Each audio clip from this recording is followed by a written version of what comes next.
Le message d'aujourd'hui, mes frères et sœurs, c'est le plus grand message de la Bible. Le message que nous allons écouter aujourd'hui, sans prétention. Mais pour moi, c'est le plus grand message de la Bible. C'est un message qui dépasse tous les messages. Pourquoi je dis ça?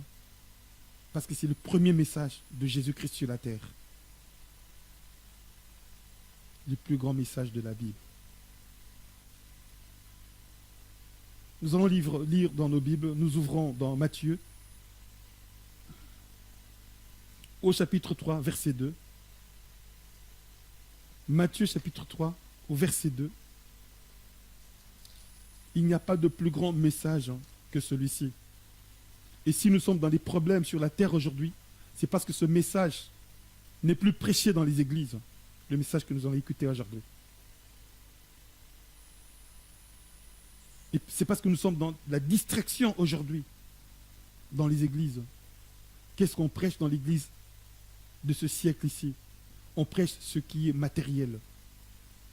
On prêche les richesses de ce monde, la gloire de ce monde, les biens de ce monde. Parce que ce message d'aujourd'hui n'est plus prêché. Or, c'est le premier message de Jésus-Christ. On dit que les enfants de Dieu doivent être riches selon le monde d'aujourd'hui. Un enfant de Dieu doit s'habiller en vêtements de luxe, doit avoir des voitures de luxe. Un véritable homme de Dieu doit avoir des villas, des jets privés. Il y a des hommes de Dieu qui ont des dizaines de montres de luxe, qui ont des voitures de parc automobile dans leur maison. Pas de différence entre ces hommes de Dieu, entre guillemets, et les stars du football, et les stars de la chanson de ce monde. Pas de différence. Ils ont les voitures de luxe, comme nos joueurs actuels, comme Messi, comme Ronaldo. Ils n'ont rien à envier, je veux dire matériellement, par rapport à ces gens-là.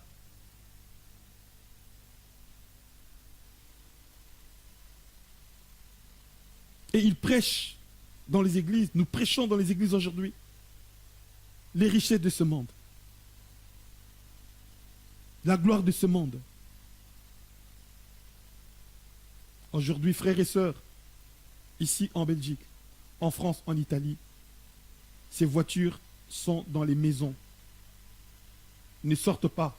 Et les propriétaires de ces voitures ont peur. Peur de tout le monde. Peur de mourir et de laisser leurs richesses. Leurs richesses ne peuvent rien pour eux aujourd'hui. Et cela parce que nous avons, nous, humanité, renoncé à la vraie parole de Dieu. Nous allons voir quelle est cette parole. La parole la plus importante de la Bible. Donc, nous sommes dans Matthieu chapitre 3, verset 1 à 2. Je lis au nom de Jésus. En ce temps-là, parut Jean-Baptiste, prêchant dans le désert de Judée. Il disait, repentez-vous, car le royaume de Dieu est proche.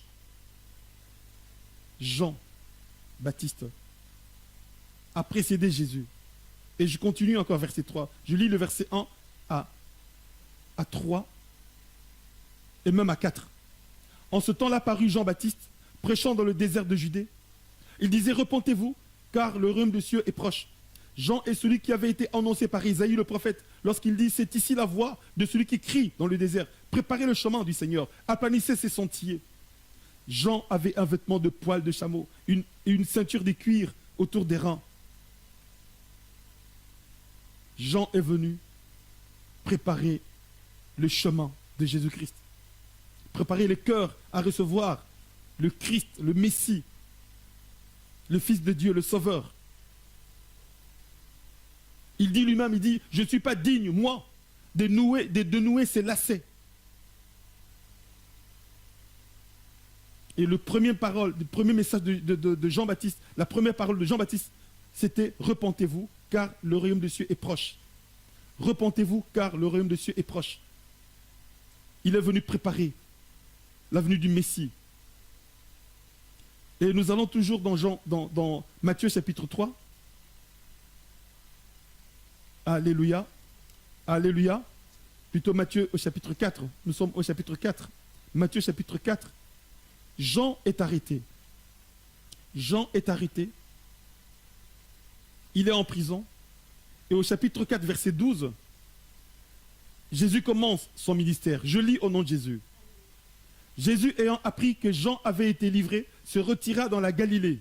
Il quitta Nazareth et vint demeurer à Capernaum, situé près de la mer, dans les territoires des Zabulons et de Nephtali, afin que s'accomplisse ce qui avait été annoncé par Ésaïe le prophète.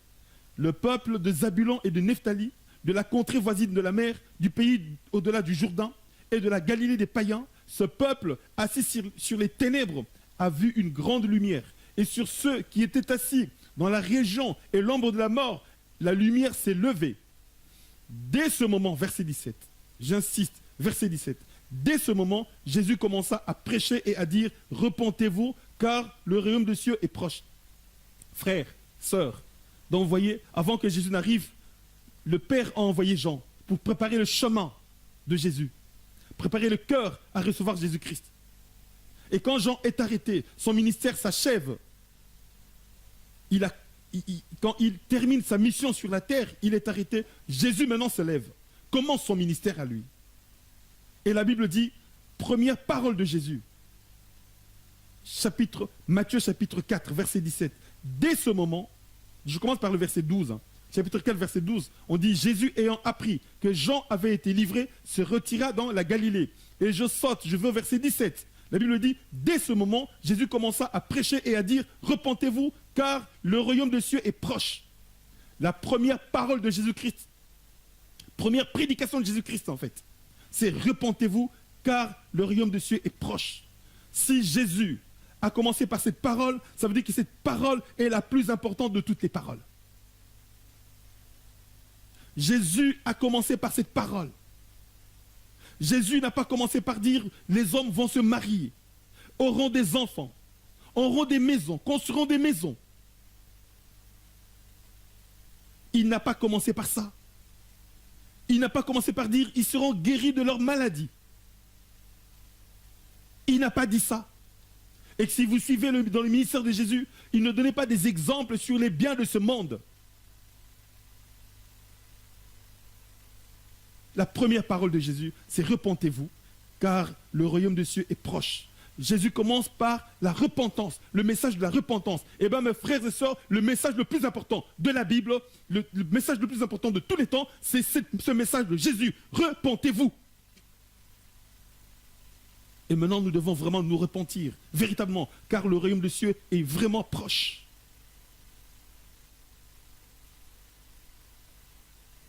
Frères et sœurs, j'étais à la maison, jeudi. Nous sommes confinés chez nous. Nous ne sortons pas. Là, nous sommes sortis pour juste à 4 pour travailler. L'église est vide. On va vous montrer. Il est vide. À la fin, vous allez nous voir, nous qui sommes là. Toutes les églises sont fermées. Les bureaux sont fermés. Les magasins qui ne sont pas alimentaires sont fermés. Et j'étais à la maison. Et je reçois un coup de fil d'un enfant. Et cet enfant est en train de pleurer. Il n'a pas 12 ans, il a moins de 12 ans. Il m'appelle, pasteur, en pleurant, veux-tu prier pour moi? Pasteur, veux-tu prier pour moi? Je dis, mais c'est qui? C'est qui? Cet enfant me donne son nom. Il est en train de pleurer, je dis, pourquoi? Qu'est-ce qu'il y a? Tu as peur? Il dit, j'ai peur. Je dis, pourquoi? Il dit, c'est la fin du monde. C'est la fin du monde. Il a peur, cet enfant. Il pleure. Et je lui dis, tu as peur, pourquoi? Parce que tu as péché.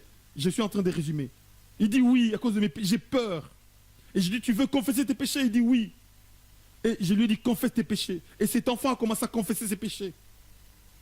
Les péchés des enfants. Genre, j'ai menti à maman, je n'ai pas obéi à maman, des choses comme ça. Mais il avait peur, cet enfant-là. Il pleurait en faisant sa repentance. Il dit, c'est la fin du monde. Et puis c'est passé, après on a prié pour cet enfant, mon épouse et moi, au téléphone, et c'est parti. Mais là, cette parole de cet enfant est venue. C'est une prophétie. Nous sommes dans les temps de la fin. Nous sommes au commencement de la fin du monde.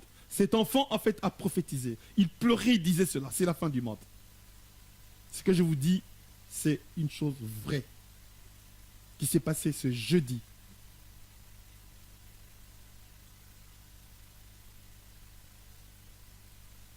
C'est parce que cet enfant avait peur pour ses péchés. Nous devons avoir peur pour nos péchés. Première prédication de Jésus, repentez-vous. Et puis, Jésus a fait son ministère. Nous connaissons ce qu'il a fait. Il a guéri les malades, il a prêché la parole, il a sauvé des gens. Il est mort et il est ressuscité. Après sa résurrection, il est monté au ciel. Mais il a dit aux apôtres d'attendre le Saint-Esprit. Et le jour de la Pentecôte, le Saint-Esprit est descendu. Le Saint-Esprit est descendu sur les apôtres. Alléluia. Alléluia. Et vous savez quel est le message des apôtres? Quel est le message des apôtres? Actes chapitre 2. Actes des apôtres chapitre 2. Actes chapitre 2. Le jour de la Pentecôte, c'est le début de l'Église de Christ sur la terre. Et ce jour-là, l'Église qui venait de naître a lancé le premier message au travers de l'apôtre Paul. Et son message, c'est quoi? Actes chapitre 2. Verset 38. Donc, le Saint-Esprit est descendu, je résume. Ils étaient tous ensemble, et puis tout d'un coup, le Saint-Esprit est descendu. Ils ont commencé à prier, chacun dans une langue différente. Il y avait des langues de feu sur leur tête, et les gens qui les entendaient disaient, mais ces gens, ils ont bu, ils sont saouls. Et Pierre s'est levé pour dire, non, nous ne sommes pas ivres. Mais ce que vous voyez, c'est ce qui a été écrit dans l'Ancien Testament, dans le livre de Dieu. C'est ça que vous êtes en train de vivre, ce que les prophètes ont écrit. C'est ce que vous êtes en train de vivre. Le Saint-Esprit est descendu. C'est pourquoi vous nous entendez parler ainsi. Et il s'est levé, il a prêché. Et alors quand il a prêché, on lui pose la question. Actes chapitre 2, verset 38. Je commence par le verset 37. Après avoir entendu ce discours, ils eurent le cœur vivement touché. Et ils dirent à Pierre et aux apôtres, hommes, frères, que ferons-nous? Donc après la prédication, la première prédication de l'Église, la première prédication de Pierre, ces gens qui ont écouté ont été touchés. Ils ont dit, qu'est-ce que nous devons faire? Écoutez la réponse de Pierre. Actes chapitre 2 toujours, verset 38. Pierre leur dit, repentez-vous et que chacun de vous soit baptisé au nom de Jésus-Christ pour le pardon de vos péchés et vous recevrez le don du Saint-Esprit. Première parole de l'Église naissante, c'était repentez-vous. Quelques jours après, Pierre, avec Jean, qui vont dans le temple, trouve un boiteux et Pierre dit à ce boiteux, au nom de Jésus, lève-toi et marche. Et ce boiteux, que tout le monde connaissait, s'est levé, a commencé à marcher. On arrête Pierre. Je suis en train de résumer.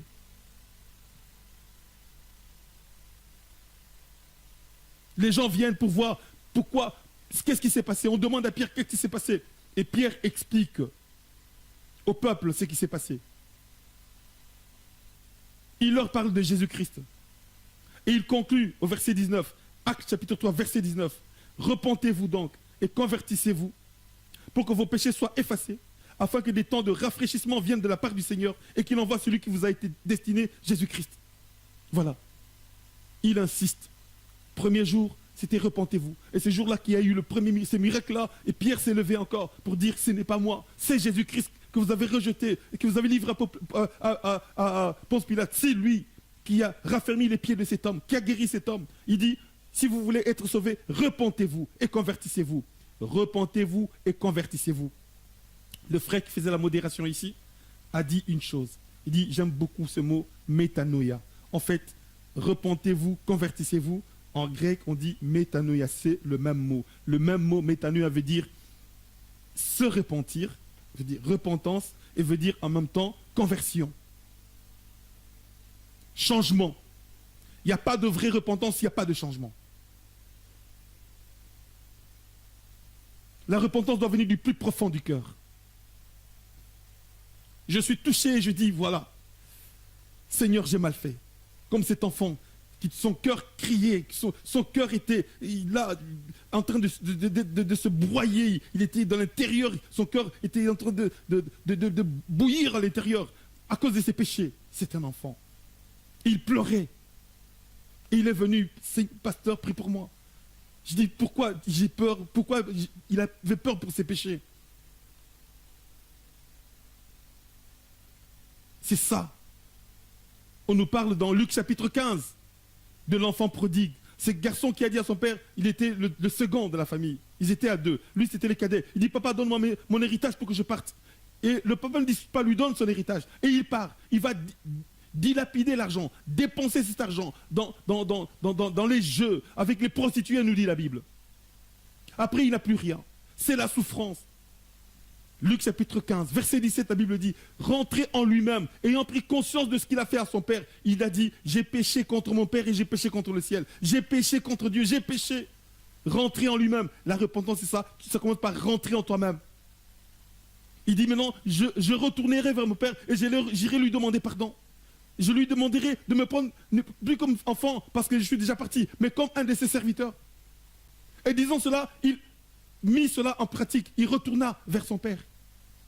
C'est ça la repentance. Je souffre de mon péché. Je suis sincère, je suis en train de souffrir. J'ai péché contre le ciel. J'ai péché contre Dieu. Dieu m'a vu. Et je me répands. Seigneur, prends pitié de moi. Et je retourne vers Dieu. Ça veut dire, je tourne le dos à la prostitution. Je tourne le dos aux boîtes, au café, à l'alcool, à la jalousie, au plaisir de ce monde. Je reviens vers le Père, avec humilité. Je ne suis plus digne d'être ton enfant. C'est ça, métanoïa. Implorer le pardon de Dieu et changer de direction. Il a changé de direction, changé de vie. Il est revenu vers le Père, qu'il attendait, qu'il a pris dans ses bras. Pourquoi j'ai dit que ce message de repentance, c'est le message le plus important de la Bible? C'est parce que Jésus a commencé par ce message. Et pourquoi Jésus a-t-il commencé par ce message? Parce que tout ce que nous vivons, tout ce que nous vivons, c'est la conséquence du péché. Et si Jésus est descendu sur la terre, c'est parce qu'il y avait le péché sur la terre.